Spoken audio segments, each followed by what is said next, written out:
Day 3 of trying to get a solve in under 30 seconds.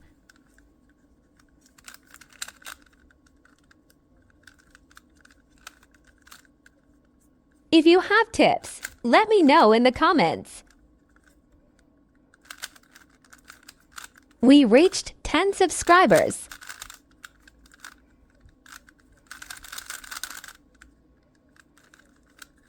I need to train finger tricks.